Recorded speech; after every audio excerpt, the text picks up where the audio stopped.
test my mic. That's working, isn't it?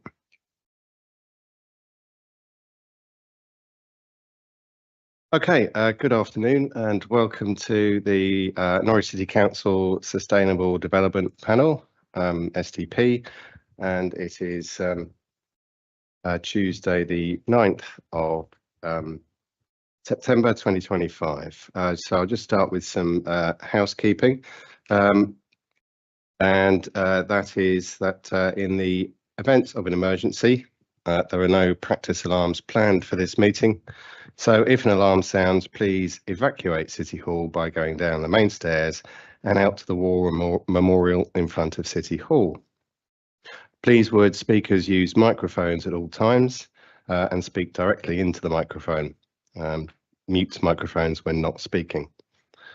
Members of the committee may use electronic devices to access their meeting papers, and visitors are welcome to use mobile phones and other devices, including cameras, but please use them discreetly. Set them to silent, remember to do that. Members of the committee and officers will introduce themselves, starting, with me. My name's Ian Stuteley, I'm the chair today, and I'll go to my left, please. Gary. I'm Councillor Gary Champion of Green Party for Stewart Ward. Hannah Höchner, Councillor for Nelson Ward. Richard Laws, Councillor for Bowthorpe Ward. Judith Lovett, Councillor for Eton Ward. Preet Padder, Lakenham Ward. Mike Burrell, I'm the Planning Policy Team Leader. I'm Councillor Adam Giles, here in my capacity as Cabinet Member for Planning and Regulatory Services to present the reports. Leonie Bowett, Senior Committee Officer and Clerk to the committee. Okay, thank you. Can I just ask members just to get a little bit closer to their microphones, please, because we've got the fan on and there's a little bit of background noise, so I struggled to hear those introductions, so it's probably not being on the mic. Okay, thank you. Okay, so do we have any apologies, please? Yes, we've had apologies from Councillor Hampton. And any declarations of interest? Yep, Councillor. Just precaution, I don't know if I'm supposed to, given that my previous declaration is in the minutes for the last meeting, and I can't, and it's to do with my financial interest in student accommodation. I can't see anything else in this meeting's agenda which would affect that. So just so it's okay, thank you. Okay, there are no other declarations of interest, so we move on to the minutes, please. Any matters arising from the minutes or any points to be raised, please? Chair, just a couple of corrections, some typographical errors at paragraph 6.3 of the minutes. That should read country, not county. And then in the first resolution, it should read the council remains the signatory, not the panel. I will print a new copy of the purple minutes for you to sign after the meeting. So that's noted.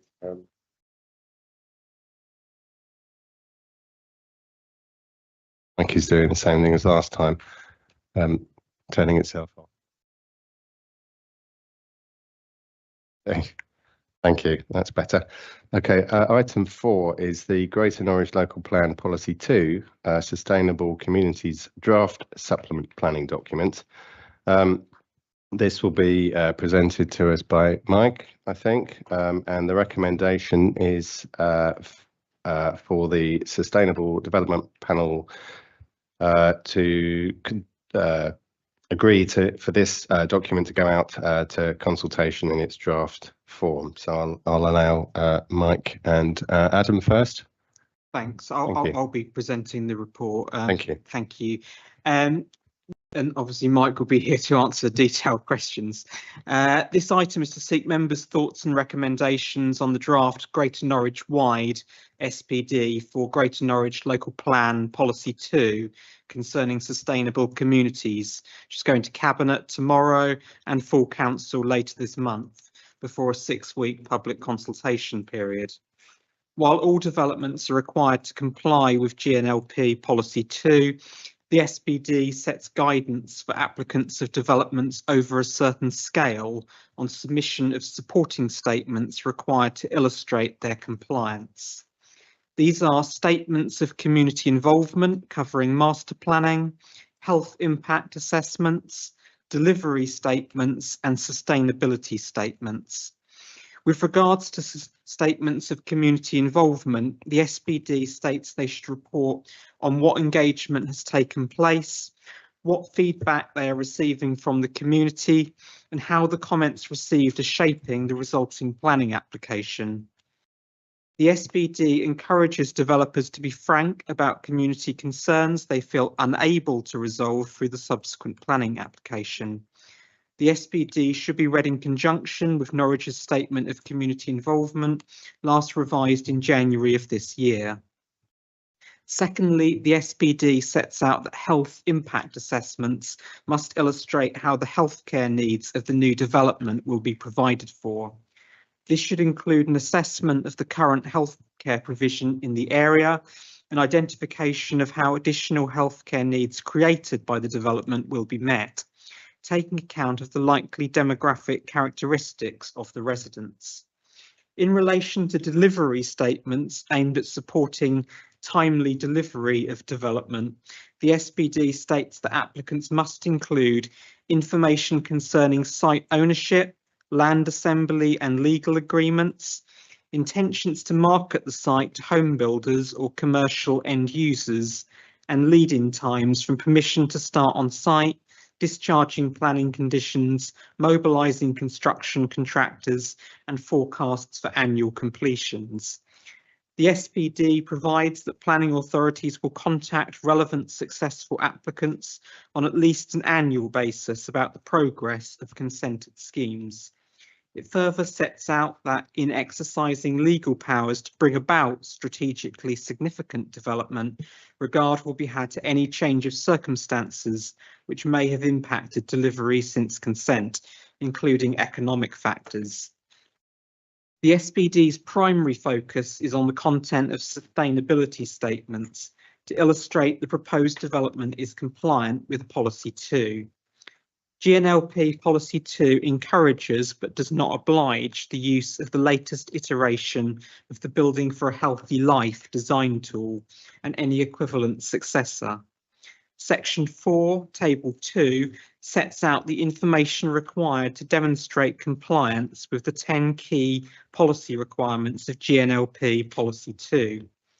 These are access to services and facilities, new technologies, green infrastructure, efficient use of land/densities, design, inclusive and safe communities, environmental protection, flood risk, water efficiency, and water quality and energy.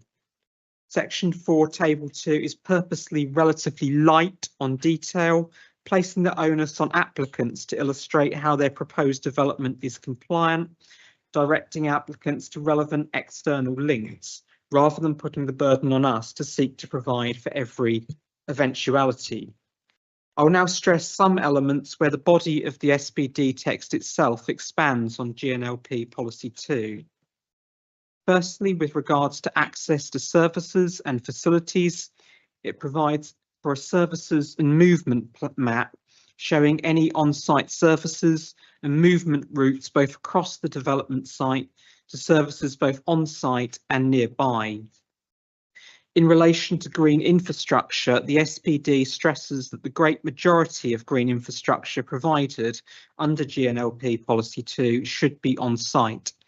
The sustainability statement should include any active green roofs, rain gardens and blue-green walls, the climate resilience of plants used in planting schemes, and maintenance arrangements to ensure successful establishment and longevity of planting schemes. Thirdly, in relation to inclusive and safe communities, the sustainability statement should illustrate how secured by design principles have been reflected to design out crime in the development. Such measures may include building around the edges of spaces, active frontages along the edges of these spaces, such as entrances onto the space and windows overlooking them. Natural surveillance inside buildings, so users of spaces may feel overlooked, and positive reasons for residents to spend time in the spaces for activities. In relation to environmental protection, depending on location, a noise impact assessment may be required, with appropriate mitigation measures which may include acoustic barriers or fencing, noise insulation in buildings and landscape buffers. The SPD also encourages modern methods of construction to minimise off-site waste arisings. Lastly, in relation to water efficiency, the SPD reiterates that we sadly remain bound by the evidenced optional higher water efficiency requirement of 110 litres per person per day, as set out in the 2024 building regs. The SPD does, however, make reference to the June 2025 guidance for the East of England, which suggests higher water efficiency requirements are needed in the East of England, and the SPD stresses that meeting these higher standards in developments is encouraged, but regrettably not obliged. Many thanks for listening to my presentation. I would just like to thank both Joy Brown, who isn't here, and Mike Burrell for their fantastic hard work leading on the production of the SPD for the City Council, and we're happy to take questions. Thank you. Okay, thank you, Councillor Giles, for that. I'll go straight over to councillors, members, if they'd like to ask questions. Yes, please, Councillor Faulkner. Thank you. And yeah, first of all, thanks for the work that has gone into this document. Neat and helpful. I have a few questions. The first one is a practical one. I understand the consultation will be hosted on a different website from Get Talking Norwich. And so I'm just wondering whether it will be linked to Get Talking Norwich, because that's the place that people are most that's the place where people are most expecting to find consultations. Then just a clarification questions, why smaller developments are not required to have a sustainability statement, and whether there's any process for encouraging smaller developments to also contribute to sustainable communities, and how that is any way for the council to encourage and monitor that. I have lots of other questions, but maybe I can save them for later. How would you like to take questions? One at a time, and then okay. So, it might be easy if you speak without the microphone, because there's a Yeah. I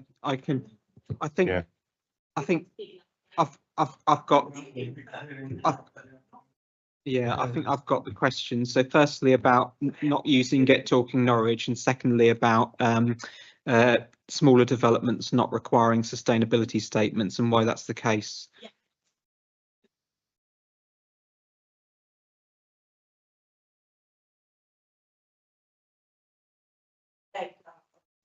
On the site that most people would look for consultations.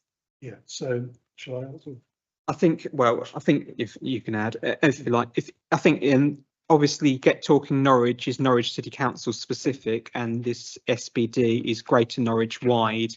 The JDI Opus Consult platform currently hosts the GNLP and all the consultations that have been done on that and other SPDs to date. So because it's a consultation that's going out across Norwich, Broadland and South Norfolk, it was agreed to use the JDI Opus Consult platform. Do you have anything to add on that, Mike? Yeah, we've been reassured that the JDI Opus Consult will give us the same sort of AI feedback that we'd get from Get Talking Norwich, so it should still be high quality.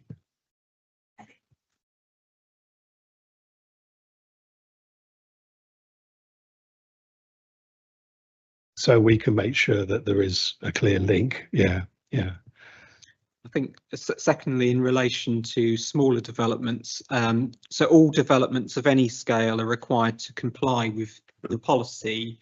I think it's about how much onus do we want to put on the smallest developers in relation to production of specific statements with a large number of obligations, very small sites and about trying not to impact their viability too much in terms of the pressure we're placing on them. Do you want to add to that, Mike? No, just to agree with that. It's 10 dwellings plus is a major development, so that was the obvious cut-off point. But the view that was expressed through the consultation on policy 2, it was generally very well received. But the view that was firmly stated was that yes, it should apply to smaller applications, but requiring a sustainability statement would be too burdensome for smaller applications.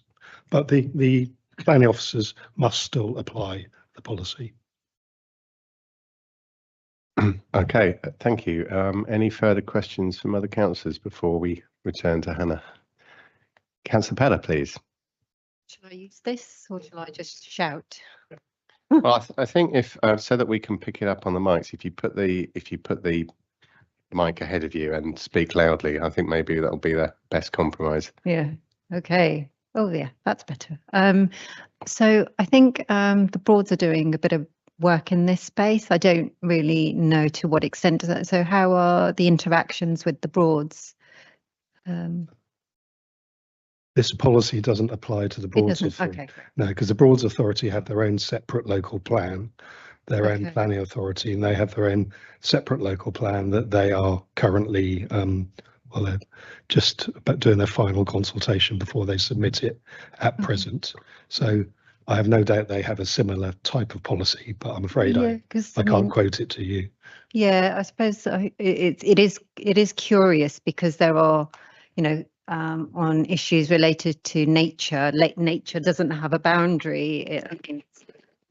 So, you know, I think I imagine, you know, they're reflected, but and I imagine it's quite similar, but it's interesting anyway. Thank you. The Greater Norwich Local Plan does have a number of policies that relate to the Broads Authority in terms of protecting the setting of the Broads area and ensuring that there are green infrastructure links, which is the next item, between Greater Norwich and the Broads Authority area.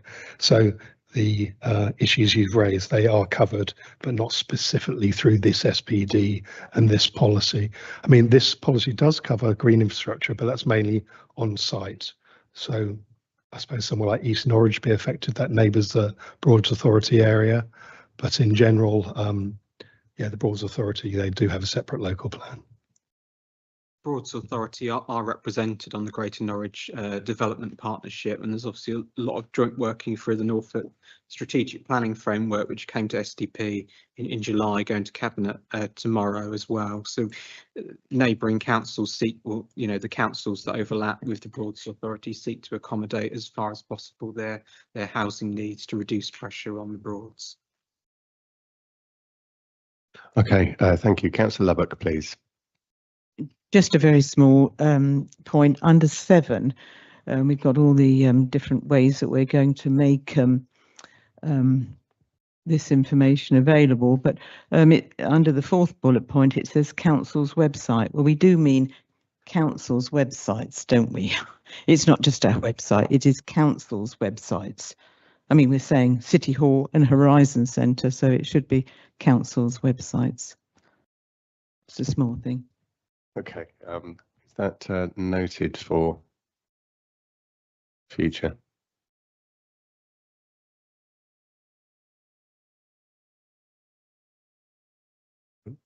Should be an apostrophe after the yes. Okay, I'll mention that at Cabinet tomorrow.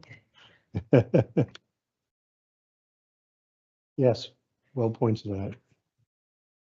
Yes, it's not. Yeah, you're quite right. Thank you. Okay, thank you. Any more questions on the policy document? Councillor Hockner, please. Thanks.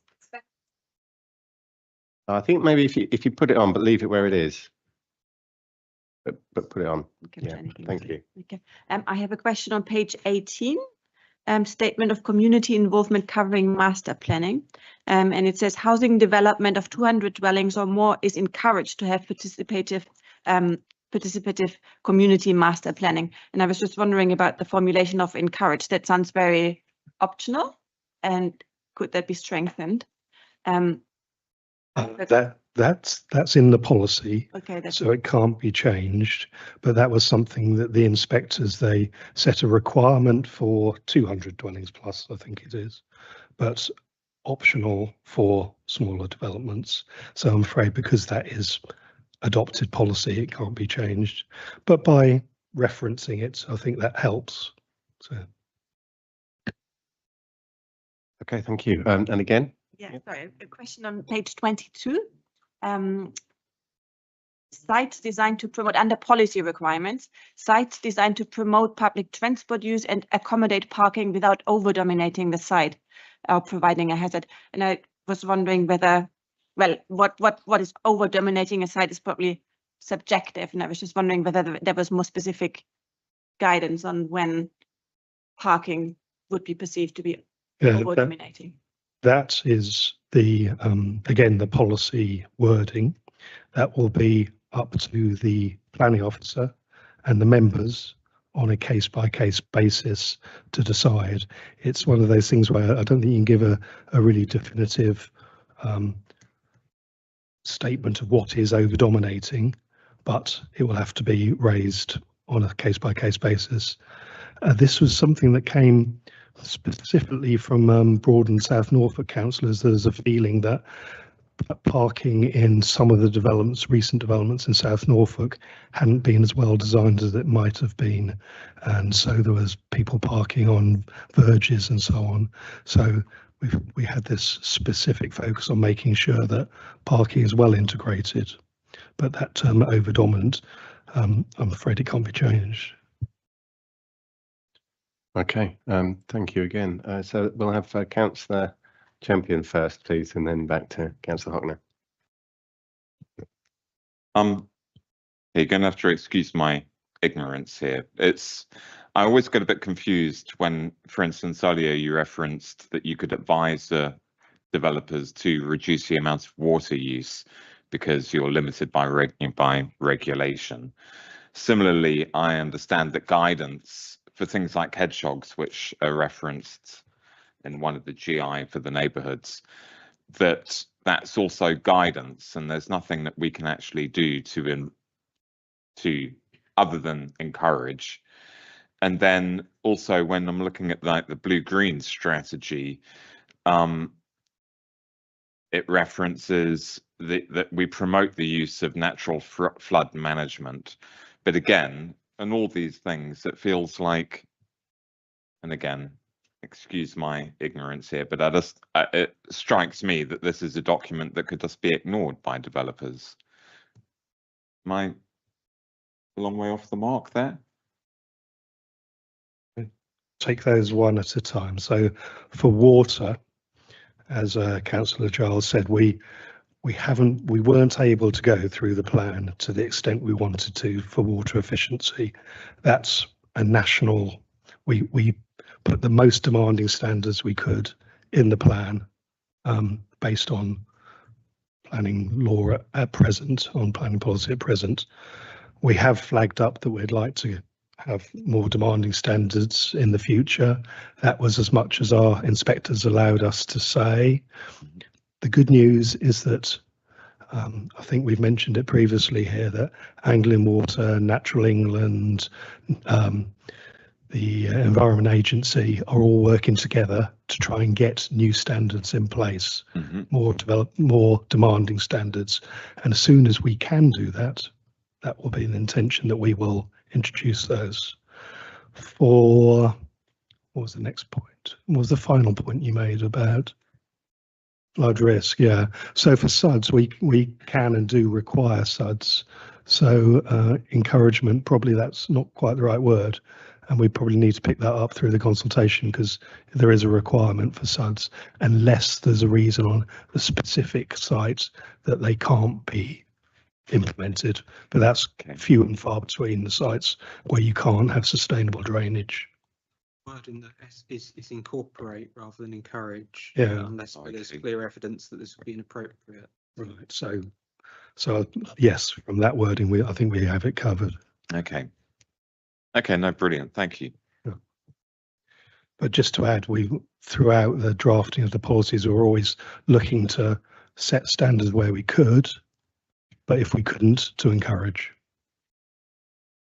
Okay, thank you. Just to follow up from that, just for the benefit of members of the public that may watch this, should there be an indication from Norwich City Council through one of these documents that we require water efficiency or other planning guidance to be met that is over and above the law that is applied, what would be the consequence, please? The plan, we did have wording in the plan that said something along the lines of, if new standards become available, they will be implemented immediately. The inspectors said, no, you can't do that. So we don't have an adopted plan saying that. But what we do have is an adopted plan that says we recognise how important it is, and we will work to implement new standards when allowed to. Okay. Could I just go back? I think we previously had a conversation similar to this at the last meeting, but in 2011, we set the most demanding standards nationwide through the Joint Core Strategy, 80 litres per person per day on large-scale developments, 500 dwellings plus. Unfortunately, the government of the time, or soon after, overrode those standards. We couldn't apply them. I think just to add to that, obviously, if the plan was found to be unsound, it wouldn't be able to apply it, and then we'd lose control over development. Okay, and presumably we'd have appeals from those that were turned. Thank you for that. Councillor Hopcombe again, please. Yeah, just one last question. On page 30, a sustainability statement which includes information about how development integrates sustainable drainage systems and above ground measures such as rainwater butts and tanks to mitigate the impact of heavy rainfall events. And I was wondering whether that could also include mention of drought mitigation, saving water to mitigate against that. And also, I've not seen anywhere any mention of rainwater flush toilets. It seems to be quite common in Germany, but I don't know if that's something that's being considered here, whether that could be mentioned. So taking your second question first, yes, the use of grey water for toilets is something that, if you have more demanding standards, that's one of the ways they can be addressed. But I'm afraid with our 110 litres per person per day, of course, developers could use that, but they wouldn't be obliged to meet those standards. So that's an example of how it is rather frustrating. We'd like to have higher standards. So you think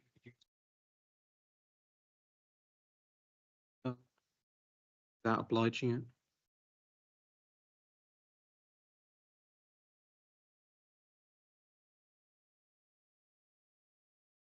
Okay, thank you. So, yeah, just thinking of the practicalities of changing this before the consultation. Well, we can look into that, or it could happen as subsequent to the consultation. We could take these as consultation comments or related to the consultation. okay, so yeah. Mitigation. Yeah, yes, I agree. We should include a reference to that as well. So once again, we can consider how best to integrate that. We do have a reference to overheating, but that's not the same as drought mitigation. Okay, any further questions at this stage? No. Okay, so I've got a couple of questions. I put together about the 10 aims of the policy. Our previous policy, I think, was dated around 2014, that has been applied to developments in recent times. Would that be correct? Before I go on. So we had a joint core strategy policy from 2011, then readopted 2013, and then we've had more detailed policies through our development management policies plan. with this policy 2, we took the view that we wanted to amalgamate a number of different policies that had been dealt with separately, so that these are the main issues that any development must address to provide for a sustainable development community. So this is a wide-ranging policy. Okay, so I was looking at the 10 items and considering where I think the new policy might strengthen the Anna's hand in terms of creating more sustainable development. And I wondered whether you could summarise that for me, or agree with my own statements that, or my own conclusions on those. So, where do you think this new policy is strengthening the 10 items, and where do you think it may simply provide continuity?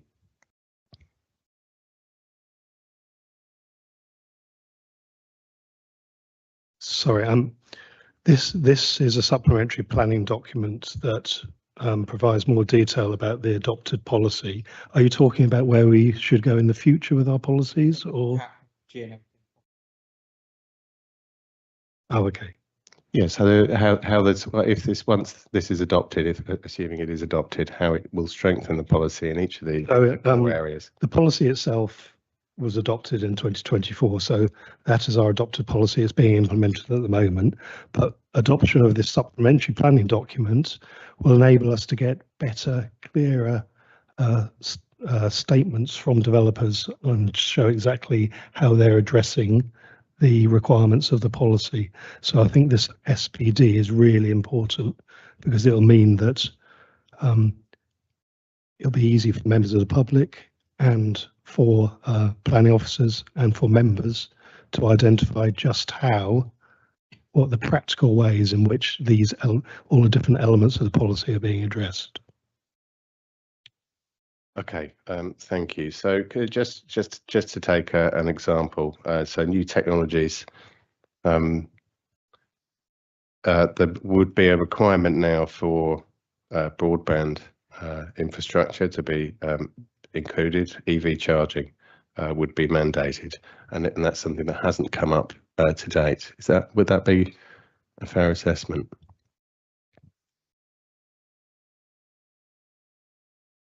Yeah. So in terms of requirements on developers for larger developments, they now have, under this SDP, they'd have a requirement to include broadband and EV charging within the units. They already have that requirement because the policy is adopted, but now they have to use their sustainability statement to clearly say how they've addressed it. And demonstrate how it's going to happen. Yeah. Okay. Yeah. Thank you. And that applies. The EV charging wasn't in the JCS, so I suppose that is an example of. Oh, absolutely. That's yes, JCS being adopted in 2011. Yeah, it's of course that's a new thing. Yeah. Okay. Thank you. Okay, and with the SDP, the timetable for this for adoption, can you just outline that for us, please? So this should be consulted on through the autumn, and with adoption planned most likely in January. Okay, and in the meantime, should any large developments come to planning and to the committee, how should they apply these recommendations for adoption? So the policy has applied since March last year.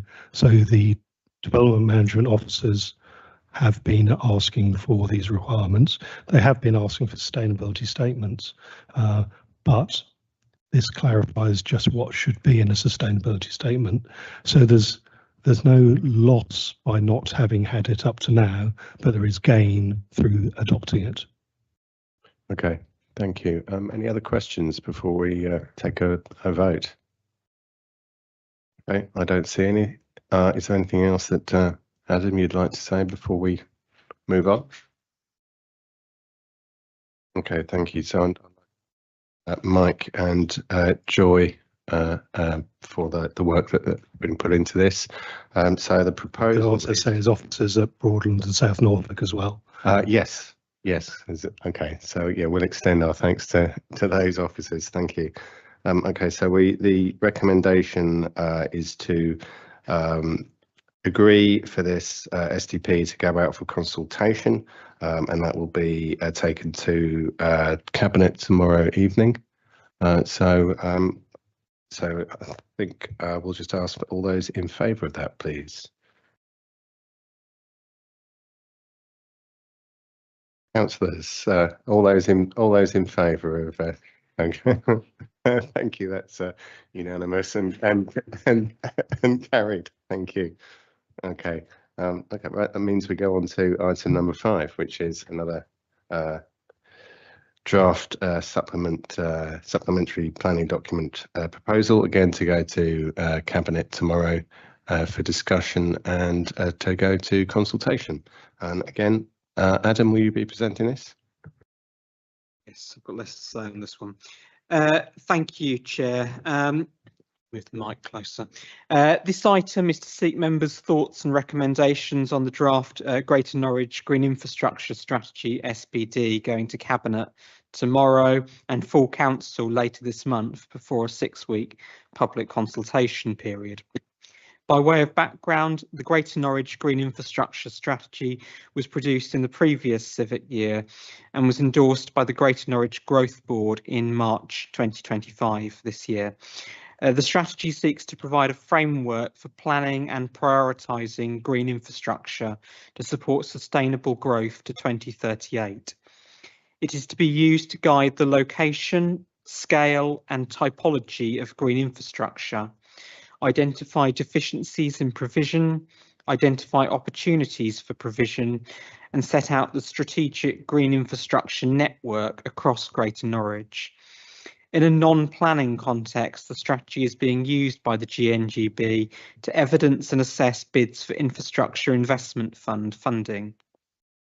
This Greater Norwich-wide SPD has the purpose of giving stronger material planning weight to the GNGI strategy when assessing planning applications' compliance with the Greater Norwich Local Plan Vision, GNLP Policy 2 concerning sustainable development, Policy 3, which was just discussed, Policy 3 concerning environmental protection and enhancement, Policy 4 concerning strategic infrastructure, Policy 6 concerning the economy, and Policy 7 concerning strategies for the growth areas. The SPD should be used by developers to assist with how proposed multifunctional and connected green infrastructure in a planning application strengthens and enhances the mapped network of both, firstly, strategic green infrastructure corridors for integrating and optimising natural places, i.e. nature-rich habitats, to support nature recovery and enhance climate resilience, and active places, i.e. accessible green spaces, supporting residents' physical health and mental well-being. And secondly, priority green infrastructure corridors around the key growth locations where there is expected to be greatest need for accessible green space to support sustainable growth. While I appreciate they will be of significant interest to the panel, I should stress that the GNGI strategy and delivery plan themselves, appendix to the SPD, have, as set out, already been endorsed for broader purposes and have not been amended for the purposes of this SPD. While comments and consultation responses relating to the strategy itself will not lead to changes to the SPD, they will be taken into account when implementation review processes in relation to the strategy. I would like to thank by finishing both Charlotte Rivett, who's on annual leave, and Mike Burrell for their excellent hard work leading on production of this SPD for the City Council. Thank you. Okay, thank you for that. Questions from members, please. Councillor Lubbock first this time, please. The consultation won't run concurrently with the previous one, but afterwards, the 6 weeks. No, November, December. It will be concurrent. Oh, it'd be concurrent. I Yes. thought it was October, November, and this is November, December, was it? Well, perhaps. Oh. I may be wrong in that by the concurrent. I'll have to check. Right, here we Councillor go. Lubbock. October, November 25. Oh, right. So perhaps it's just October, November, not December, right? So it's quite a lot. It's quite a lot for people to respond to, isn't it? The two consultations. Yeah. And I know they're not, they deal with different matters, but I should imagine there'll be a lot of people doing both. I would hope so, but the actual supplementary planning document itself is very short, as you noted, because it's the supplementary planning document is how we will use the strategy to assess planning applications. So that's a matter of pages. But I really do hope this encourages people who haven't already to have a good look at the green infrastructure strategy. As Councillor Giles mentioned, they can make comments on the strategy to strengthen it further in the future, but that is actually a piece of evidence rather than policy. So we welcome more comments on that, but people have already commented. So yes, I hope they're familiar with this. Yeah, thank you. Okay, thank you. I guess it's fair to say that there's a fair bit of crossover with both items we're looking at today as well. Yeah, that's very true. There's, in terms of policies for biodiversity, for sustainable communities, there is a fair amount of crossover. We do our very best to try and separate them out into clearly identified separate areas, but yes, there is crossover. For example, biodiversity net gain isn't specifically part of the GI strategy, but is a very important new policy approach that's required on each planning application. So yes, I accept that. Okay, so from a planning applications point of view and then a committee and decision situation, there'll be some dual compliance for the, relating to these. So actually probably logical for them to go out to consultation at the same time, or certainly not necessary to have them out at different times. But I think because the question's been asked, can we confirm the dates on that before we move on, or before we close the item? I can't do that immediately, but I can send an email tomorrow. Right, okay. I guess before it goes to cabinet, it's probably more important. Okay, Councillor, sorry. The policy 2 sort of primarily focuses on green infrastructure on site, as it were, whereas policy 3 focuses more on how it interrelates with the broader strategic green infrastructure network across the city. But clearly, trying to make a distinction between the two is, ideally, you want it all to interconnect. So. Yeah. Okay. Thank you. Questions then, Councillor Hockner, please. Thank you. The first is, I don't know if it's a comment or a question, but I was just surprised by the different format of the two planning supplementary planning documents, and was surprised that the second one was so short. And so, I don't know. Yeah, I as an applicant, I would have wondered how exactly to operationalize that second planning document. And then I understand when the green infrastructure strategy has been adopted, so we're not can't change it anymore. But I have a clarification question on that as well. On page 108, it says it's setting GI targets and standards, reflecting national legislation, policy, and Natural England's GI standards. We have developed the following provisional local GI targets and standards for consideration that may be appropriate for incorporation into future reviews of relevant plans within Greater Norwich. So the time frame here seems quite vague. It might be incorporated into future relevant plans. And I'm wondering what the status of these targets is in the meantime. How much weight do they carry? Yeah, that's a very good question. So the targets, this is advisory. This is what the consultants said, that when we review the local plan, this is what we should consider. this work took place after the local plan was adopted. So we asked them to look forward to say, what should we do next time round? So they don't have a status at the moment. They're advisory for next time. So then we will consider them when we come to adopt the next local plan. We specifically asked them to say, how could we go further next time?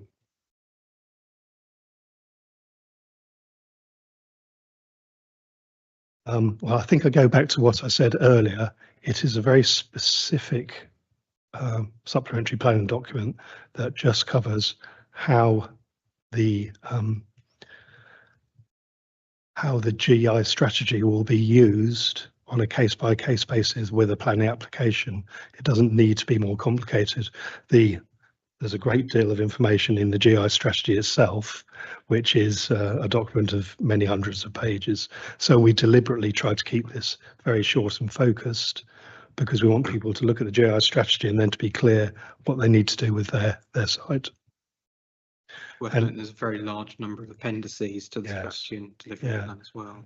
I think something I'd like to bring out for Norwich specifically.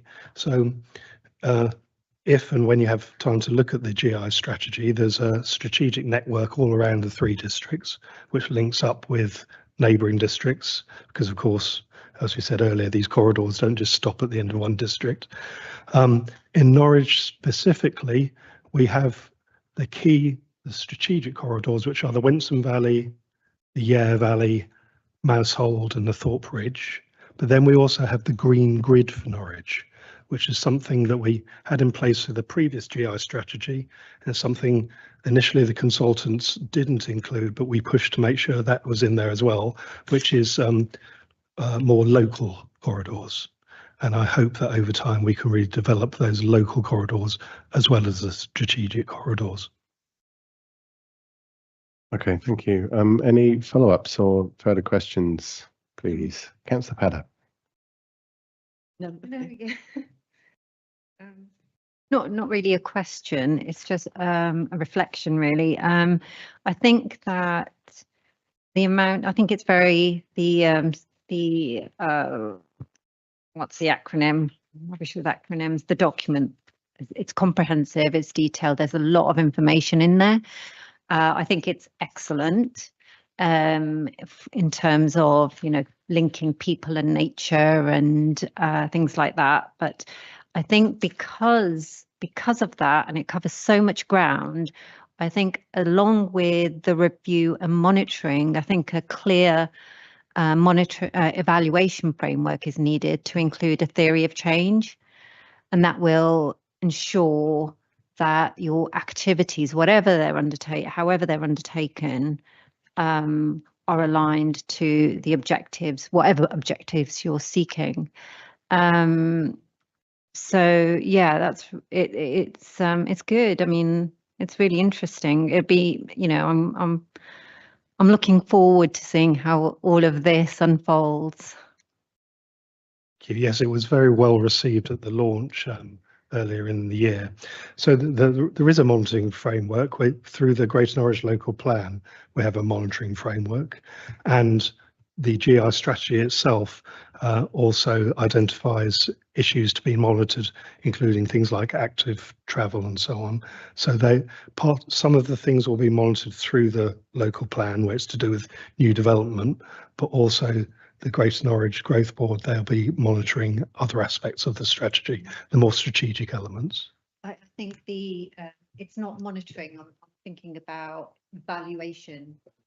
Yeah, it probably covers some similar areas, but evaluation is different to monitoring. Okay, so no doubt at some point in the future, to be determined, we will take the monitoring indicators and then produce an evaluation of the effectiveness of the strategy before the strategy is reviewed again, because these things don't stand still. No. Okay, thank you. So is Councillor Lubbock next, please? I think on page 91, the benchmarking, the current provision of some of the GI assets is very good to see that and to compare it with Greater Cambridge. And it just shows the tree canopy, local nature reserves, and public parks and gardens are incredibly high compared to our neighbours and the Cambridge area. So I think that's that piece of work is very interesting, and it does mean we're building on something that's already very good, but we've got to do better. I think the foreword is wonderfully written by Wendy Brooks. I mean, I've never heard of her, head of Environment, Norfolk County Council. Wonderful words, and this is a very good document. But do you know what I think is missing? How do you encourage people? How do you encourage people to, go out and enjoy the green infrastructure so that we get the health benefits? I mean, it needs a hell of a lot of promotion. It needs a hell of a lot of publicity, and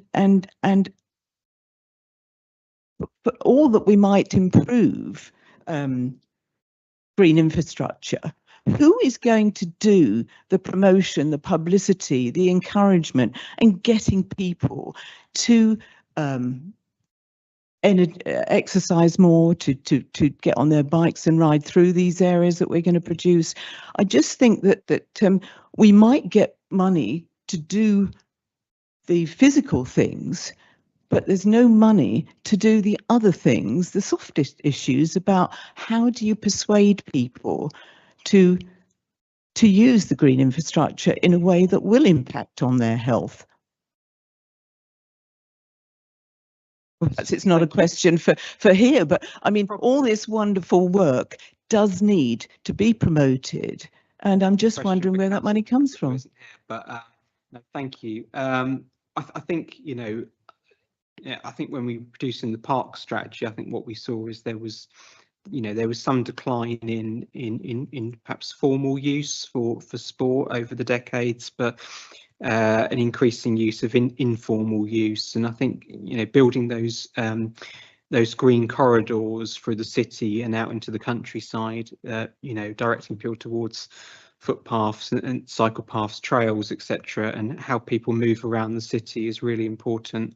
That directs people into using them informally and getting the health and well-being benefits from that. In terms of promoting usage, I think the work we do, working in partnership with friends groups, is really important. We know there's a big interest in nature conservation, big interest in the health and well-being benefits from green spaces at the moment. And I think we're doing an excellent job sort of tapping into that by working in partnership with communities and friends groups to get more and more people involved. But I'm sure there's always more and more we could do. And one of the partners in this work was Active Norfolk, and their job is to, just as you were referring to, they make people aware of what facilities are available on their doorsteps, what they could be doing, and encourage activity through things like walking groups and so on. So a lot of it is about making people more aware and making them more confident. And apparently there has been some great success with local groups in places like Marlcross, getting people active out on the Marriott's Way and so on. So yes, there is a group, Active Norfolk, specifically trying to focus on this. Your policy is provide the green infrastructure and people will come, a bit like dig a pond and the wildlife will come. But I do feel that doctors, they need to be involved, and hospitals, and it's a big task. And I know we can't do everything, but I just feel that we need to recognise that for some people it's not as easy as there is a footpath, I'll use it. And yeah, a lot of promotion and persuasion and encouragement. Okay, thank you. I'll come to Councillor Laws in a moment, but I think Councillor Paller had contribution for this. Yes, sorry, I debate. could in part answer that question. So part of the Norwich Health and Wellbeing Partnership, I can't remember all the various actors in it, but they've been talking a lot about an education piece, and it is about informing education. I think Norfolk County Council have a responsibility to influence education, so it hits children young to engage with nature in a positive way. But also, I think in this report as well, there was some information on social prescribing. So GPs are also currently prescribing outdoor activities instead of antidepressants, so people can interact with nature positively. I mean, there's a lot to do, and we can always do more. But it's shifting, it's moving forward, and it will hopefully continue. Okay, thank you. Clearly there is a role for councils and partners to play, and perhaps as we move into local government reorganisation, this council, or what becomes of this council, may have a better opportunity to influence those aims. Okay, I had Councillor Laws next, and then Councillor Hockner, please. Yeah, it's just a bit of a question, I suppose, actually on both monitoring and evaluation, and encouraging people to use the sort of green facilities. And I'm wondering what provision there is for sort of feedback in terms of user experience. I mean, at a very practical level, if a footpath is blocked or a cycle path is in disrepair or whatever it is, you know, the means of say customer feedback, which will help encourage others to use it, and also, you know, help monitor and evaluate how it's working. Yeah, that exists for public rights of way, and Would be part of it, but for public rights of way, there's a facility to report to Norfolk County Council if there are issues. Yeah, I'm not aware for a lot of the footpaths we use. For example, one I use, the Yare Valley, that's a permissive footpath, so I'm not sure that there is that same sort of facility. But yeah, it's something we need to encourage, and by providing the GI strategy, it provides the opportunity for people to gain more knowledge about what the network is out there. But I can certainly ask the question about, is there any way of feeding back comments about access to facilities? Okay, thank you. Councillor. Thanks. I understand that so far in the planning process, green infrastructure considerations have been mostly about linking people to green spaces, or ensuring the cycle paths or footpaths, connecting them to green infrastructure, and not so much about creating green spaces in themselves. So I'm wondering whether this SPD and the green infrastructure strategy can help in any way, placing greater emphasis on creating green spaces, especially in places where there's a lot of development.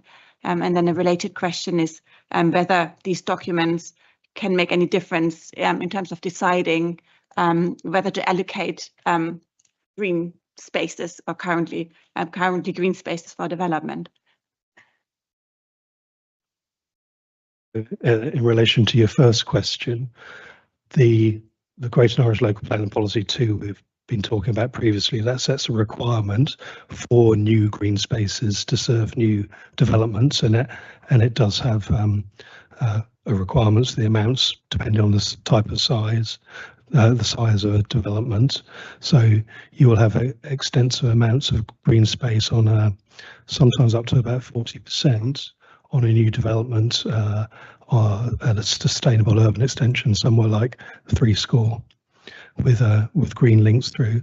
But it'll be a different situation on a smaller site in an urban area where, of course, you need those green links through, but you won't have as much space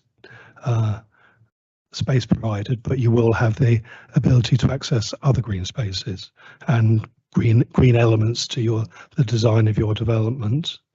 Sorry, could you repeat your second question?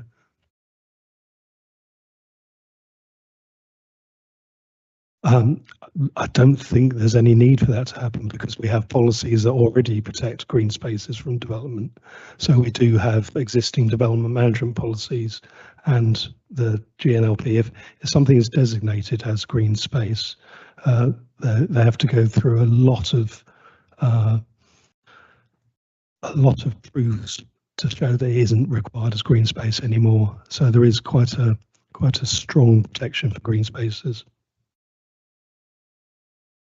Okay, thank you. Any other questions at the moment? Okay, so I've got a general question, if I may, please, and I think it relates to both of the documents that we've seen today, and it's basically how will they separately and together benefit Norwich? What benefits are we likely to see from future developments, especially thinking about those that are coming up? Okay, so we'll see new developments with attractive green spaces that will make it easier to access facilities by walking and cycling than has been the case, and less car dominance within developments. Although at Norwich we've been quite good over the years in this, but I think it'll help with this. The green infrastructure strategy will help to identify the most appropriate locations for improving green spaces using public funding, things like SIL. So that will be something that people will be able to see. So there's one bugbear for me, which is the fact that when you go down the Yare Valley near UEA, the walkway is closed at the moment. So that's the sort of thing that by the green infrastructure strategy, identifying the Yare Valley corridor as being key, that will help to create the case for restoring that boardwalk, for example.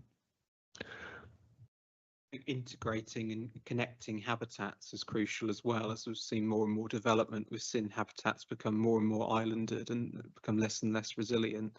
So I think taking that network approach, look at how you can create more corridors and join up those habitats is really important. Yeah, GI is about promoting active travel, supporting biodiversity and creating the sort of habitat links that we've been talking about, and addressing flood risk in the most sustainable manner using natural solutions. Those are the three main priorities for green infrastructure. Okay, thank you. And the SPDs generally add or have the potential to add cost to developments and the developers that bring them forward, especially the first one that we looked at today. I wonder, are there any mechanisms for developers to remove themselves from the obligations they face under under viability, like we've seen with social housing, for example? No, the policies were subject to viability assessment through the Greater Norwich Local Plan examination. These are not ones that can be got out of, so to speak. Affordable housing, because it is different on a case-by-case basis, there's a requirement in there or allowance in there for viability assessments to be taken on a case-by-case basis, but that doesn't apply here. Okay, thank you. And that's back to the first item on GNLP policy 2. For those first three statements, we talk about accepting the sustainability statements. There are relatively high scales of development in order for those statements to be obliged. So it's impacting those larger developers who've got more capacity. Okay, thank you. Any further questions before we wrap up? Nope. Okay, thank you. So the recommendation is that Cabinet recommend that full council authorise a 6-week consultation of the Greater Norwich Green Infrastructure Strategy supplementary planning document that we've just spoken about, and sign off for any minor amendments to the draft SPD prior to public consultation will be delegated to the head of planning in consultation with the relevant portfolio holder as appropriate. Okay, so we'll take a vote on that. So again, this is for a draft to go out to consultation. So all those in favour, please. Yeah, thank you, including Councillor Giles. It's certainly carried. Thank you. And that closes the meeting. Thanks very much to everybody, especially to Mike, and I should extend thanks to Charlotte as well for her contribution to item 5, and also to the member of public that joined us today. Thank you for coming, Denise. That closes the meeting.